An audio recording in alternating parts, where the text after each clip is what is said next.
गुरुवारी आपण येत असतो, पण गेले 2 गुरुवार काही कारणाने आपण आलो. असे जातक येतात, हा खरा आपलं गुरुवारचं सदर असतं. त्याच्यात फार मोठा बदल केला असं माझ्या मत नाही आजच्या विषयात. शनी गुरु राहू दुसऱ्या राशीत प्रवेश करतात आहे, तेव्हा त्याची फलितं आलेल्या जातकाला कशी सांगायची. मी आता यूट्यूबवर भरपूर लेक्चर ऐकले, गुरुबद्दलचं ऐकलं, बदलतोय. उपायाशिवाय काही नव्हतं त्या लेक्चर. तुम्ही ही पूजा केली पाहिजे, या देवाला गेलं पाहिजे, त्या देवाला गेलं पाहिजे. कन्सेप्ट चुकीचा आहे. आता ग्रह बदलणार आहे, परिणाम मिळणार ना. सर्वात जास्त भ्रमणकाळ असणारा ग्रह शनी, त्याच्यानंतर राहू आणि त्याच्यानंतर गुरु. 30 महिने, 18 महिने आणि 13 महिने, म्हणजे या ठिकाणी 13वा घालण्यासाठी सगळे ग्रह आले. 13वा कसा करायचा, पण 13वा होण्यासाठी आधी काही घटना घडल्या पाहिजे. म्हणून आपल्याकडे जो बेसिक कन्सेप्ट लक्षात ठेवा जातकाच्या आलेल्या पत्रिकेमध्ये, तो आलेला जातक कुठल्या तत्वावरती जन्मला आहे. तत्व म्हणजे अग्नी, पृथ्वी, वायू, जल. त्याचा लग्नेश कुठला आहे हे पाहायला शिका, तो कुठल्या तत्वाचा आहे. उद्या मेष लग्न म्हटलं तर मी अग्नितत्व म्हणजे 1, 5, 9, 2, 6, 10 पृथ्वी, 3, 7, 11 वायू, 4, 8, 12 जल. म्हणजे हा जो तत्व आहे, या तत्वाप्रमाणे तो माणूस त्या ग्रहांच्या कारकत्वाकडे पाहणार आहे आणि त्याप्रमाणे त्याला ती ग्रहांची कारकत्व मिळणार आहे. आणि जी कारकत्व मिळाल्यानंतर त्याची बुद्धी, त्याचं यश, त्याचे अपयश हे त्या कारकत्वाच्या माध्यमातून तो अप्लाय करणार आहे. तेव्हा या ठिकाणी या गोष्टी, जे शनी आत्ता आलं आहे मीन राशीत म्हणजे जलराशीत आला आहे, गुरु आत्ता मिथुन राशीत आला आहे, गुरु मिथुन राशीत आला आहे म्हणजे तो वायूचा राशीत आलेला आहे. आणि राहू आता मीनेतून कुठे जाणार आहे, कुंभेत जाणार, म्हणजे तो वायू राशीत आहे. म्हणजे गुरु राहू एक वाईट योग म्हणतात आपल्याकडे. दोघंही वायू राशीत आले. वायू म्हणजे पसरणे,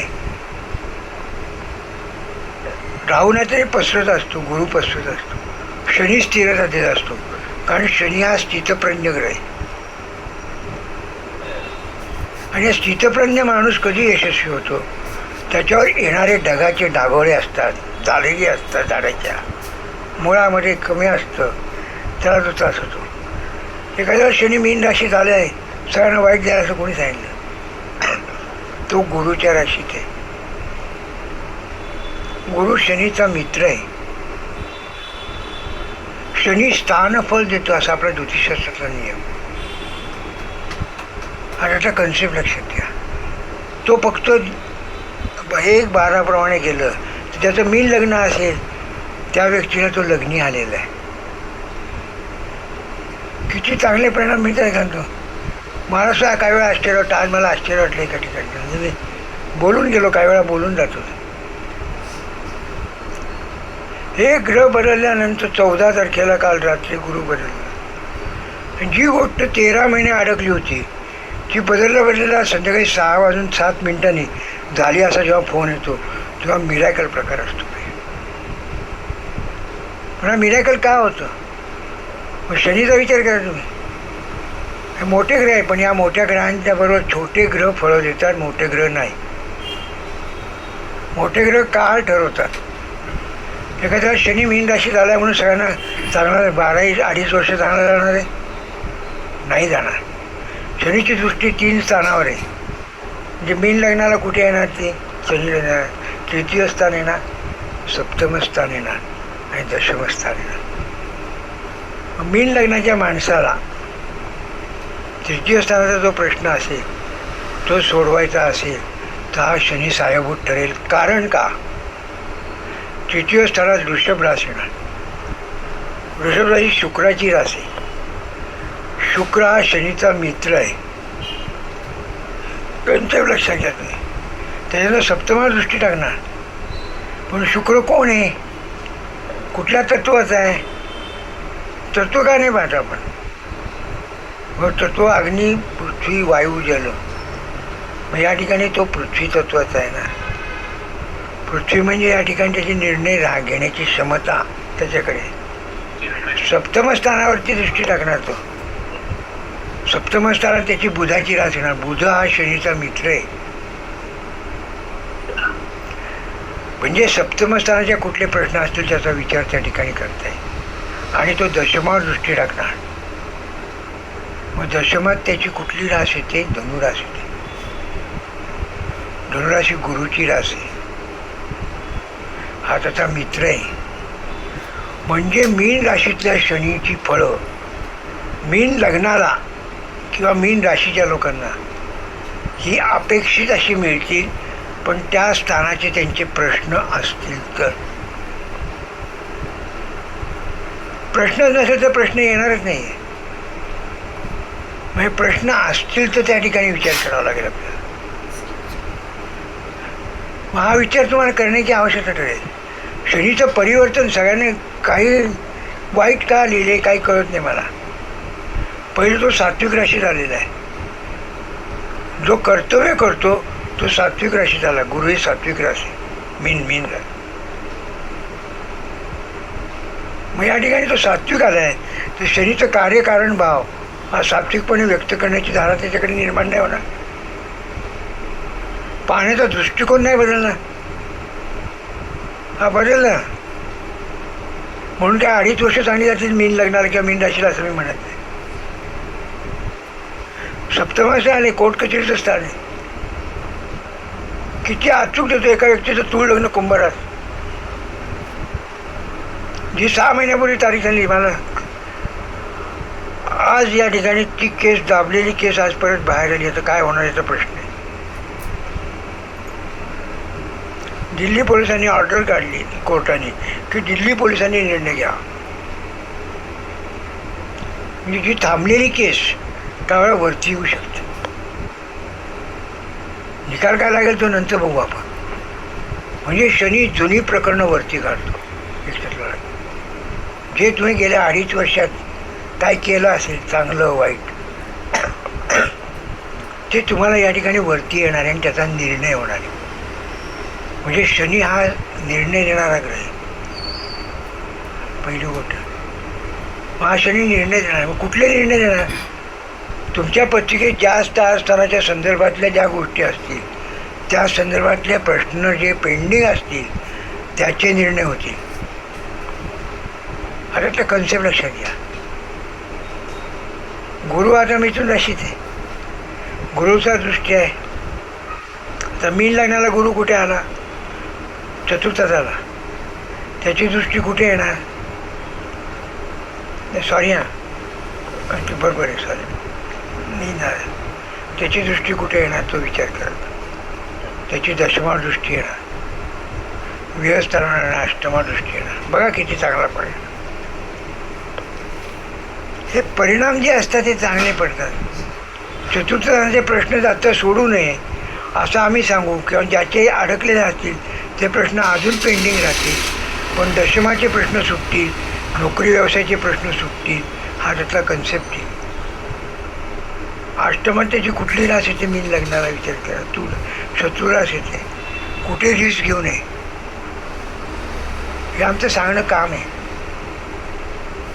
पण हे सांगितलं तरी काही 13 महिने रिस्क घ्यायची असं नसतं काही. जेव्हा या मालकाशी जे छोटे ग्रह राहिलेले 4 हे योग काय करतात, हे दृष्टी काय टाकतात याच्यावरती निर्णय असतो अवलंबून. मला एका पुस्तकाने काल प्रश्न विचारला की सर तुम्ही हे तारखा बिरका सगळं काढून देतात काय? पण तू कुठं पुस्तक आहे काय? म्हटलं नाही आहे. ते मी माझ्या याने अनुभवाने आले ते.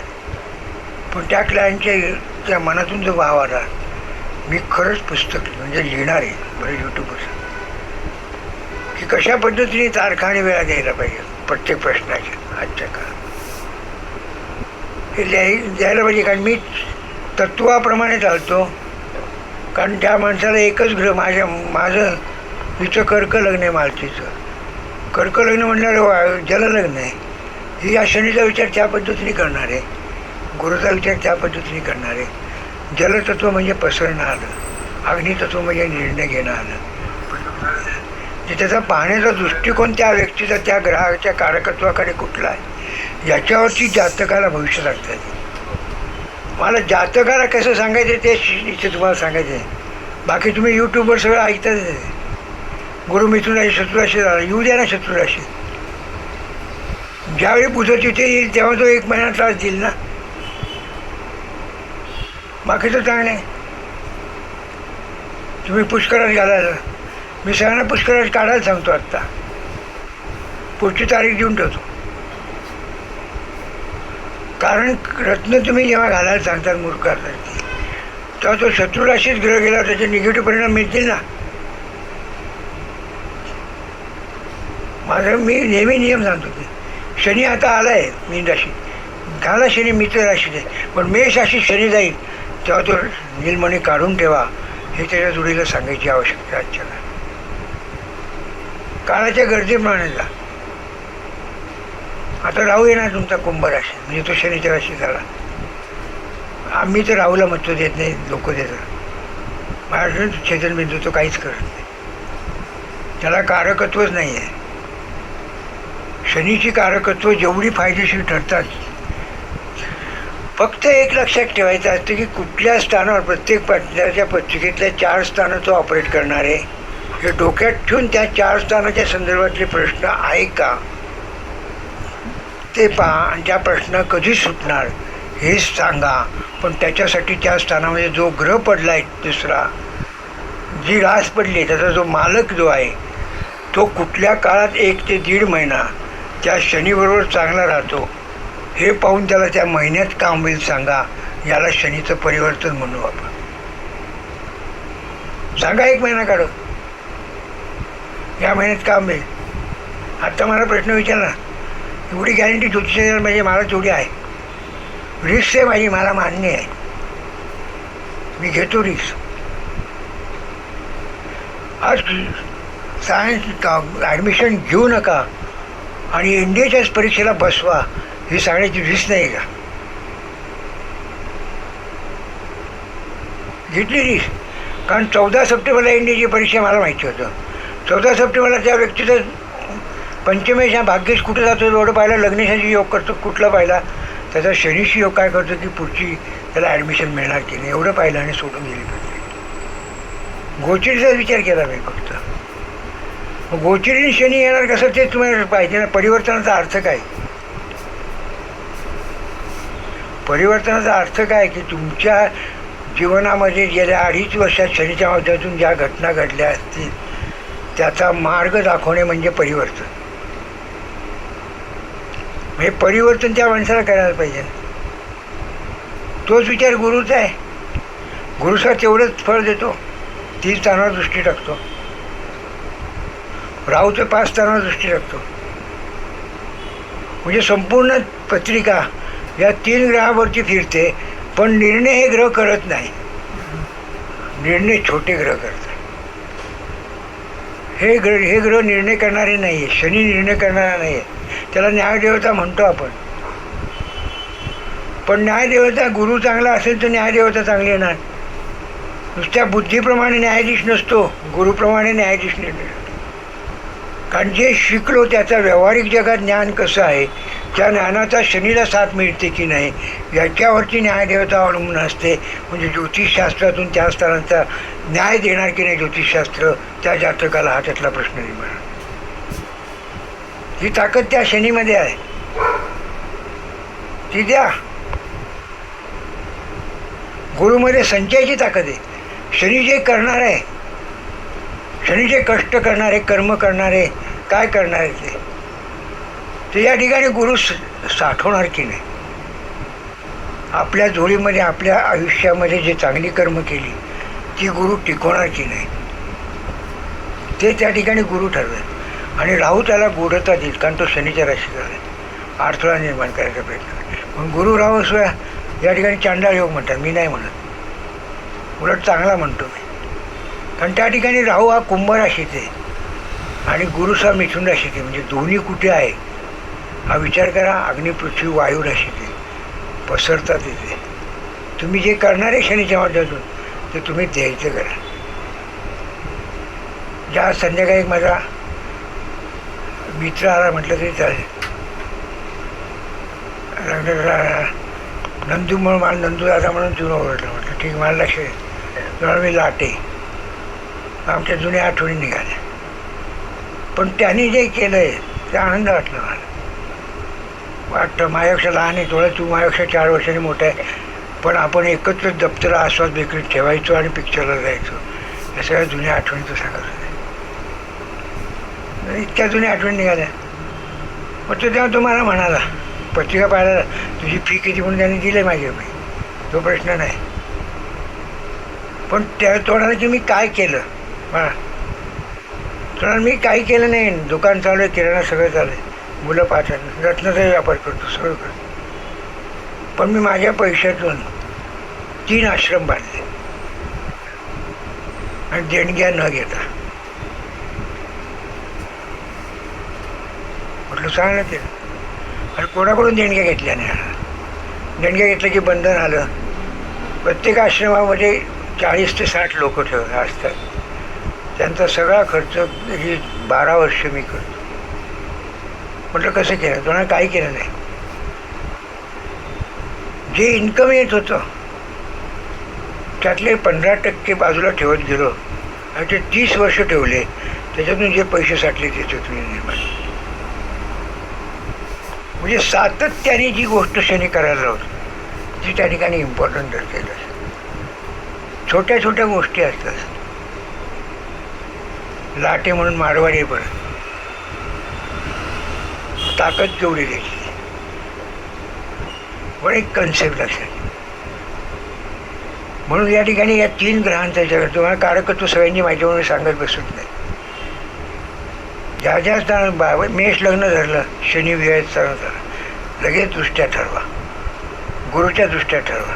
तिथे कुठली रास पडली ती पहा. त्या स्थानावर कुठले प्रश्न पाहतात, 3पैकी कुठला प्रश्न आहे तो प्रश्न पहा. त्या प्रश्नावर त्याप्रमाणे तो महिना काढून या महिन्यात तुझं काम होईल हे सांगता येईल. ते माझे बसले ते बेलसरे त्यांचे साहेब होते CIDचे. ते सांगत होते की सर एवढं अचूक कसं काय तुम्ही सांगितलं. काही जिथे आहे ज्या जागेत तिथे बदली व्हायला पाहिजे म्हणजे होणारच असते. कारण शनी हा बदल दाखवतो. दशमाच्या व्यवस्थानात जेव्हा शनी आहे तेव्हा बदल मिळणार. फक्त तो शनी कुठल्या राशीत आहे दशमा. समजा 10 आकडा तिथे असेल तर तो गुरुच्या राशीत आला, मग गुरुची पोझिशन पहा, शनीच्या डिग्र्या पहा, आता तो कधी लाभात जातो ते पहा. कारण लाभात त्याची शनीची रास आहे. ही कन्सेप्ट पाहून तो पिरियड सांगा. म्हणून छोटे ग्रह या मोठ्या ग्रहांशी जोडायचा प्रयत्न करा. तुम्हाला भविष्य सांगायचं असेल तर, आणि नसेल सांगायचं तर मग सांगा शनी वाईट आला, 7.5 सुरू झाली, मेष राशी लोक.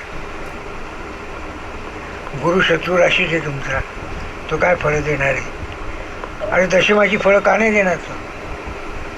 एखाद्याला दशमेश गुरु उच्चीचा असेल तर का नाही फळ देणार तो. द्यायलाच पाहिजे. मी नेहमी म्हणतो की जेवढे ग्रह वाईट तेवढी पत्रिका चांगली, जेवढे ग्रह उच्च तेवढी पत्रिका बंद. आमच्या समितीची पत्रिका आहे 6 ग्रह उच्चीचे, काय पत्रिकेत दर्जा मला नाही आहे. ग्रह खराब स्थितीत असा आहे. कारण तो खराब स्थितीतला ग्रह काम करायला पूरक करतो, उच्च राशीतला ग्रह सुस्त म्हणून. ही त्यातली कन्सेप्ट आहे. म्हणून नेहमी लक्षात ठेवा की जेव्हा भ्रमण येतं तेव्हा भ्रमणापेक्षा त्या 4 स्थानाला महत्त्व द्या. कारण शेवटी ते प्रश्न आहे काय पाहायला शिकावा. तुम्ही ते शिकत नाही, नुसतं शनी वाईट म्हणतात. ज्यांच्या पत्रिकेत मेष लग्न आहे सोपं उत्तर देतो तुम्हाला. मीनेत शनी आला म्हणजे व्ययस्थानात आला आहे, द्वितीय स्थान ऑपरेट करेल, षष्ठ स्थान ऑपरेट करेल, भाग्यस्थान ऑपरेट करेल. बघा द्वितीय स्थानाचे काय प्रश्न असतील, षष्ठ स्थानाचे असतील, भाग्यस्थानाचे असतील. परदेश गमन असेल, जाण्याचा योग येईल का बघा. आर्थिक कुटुंबामध्ये काही असेल घटना, द्वितीय स्थान पहा. कर्ज आहे का, षष्ठ स्थान. आरोग्याचा प्रश्न आहे का पहा. पण याच्यात तो षष्ठस्थानाचा जो ग्रह आहे तो गोचरीने जेव्हा शनीशी षडाष्टक योग करेल, अशुभ योग करेल, त्यावेळी तो महिना फक्त त्रासदायक जाऊ शकतो. त्या महिन्यामध्ये काळजी घेणं सांगणं म्हणजे परिवर्तनातून पुढच्या 2.5 वर्षातलं भविष्य सांगणं, भविष्य घडवणं. तोच विचार गुरुच्या बाबतीत करा. सोपा मार्ग असतो, करा तो का नाही करत आपण? समजा धनुर्धर गुरु आहेत ना, म्हणजे वृषभ लग्न आहे, मिथुन गुरु षष्ठ स्थळावर दृष्टी टाकेल. षष्ठ स्थान त्याची कुठली रास आहे ना, तूळ रास आहे ना, ती त्याची शत्रू रास आहे. आणि शुक्र जेव्हा या ठिकाणी कन्या राशीत येईल तेव्हा त्रासदायक पिरियड जाईल, मिथुन राशीत येईल तेव्हा त्रासदायक जाईल. हे 2 महिने त्याने टाळले त्या 13 महिन्यातले, तर तो मार्ग सुटू शकतो ना. पण टाळा 2 महिने, सांगा त्या व्यक्तीला लिहून द्या, नाही काय त्या मित्रांनी ते माळवण्याला लिहून देतो सगळं. मी त्याला तारखेवाईज पुढचं लिहून दिलं. ग्रह बदलणारे तुम्हाला माहिती असेल तर लिहून द्या.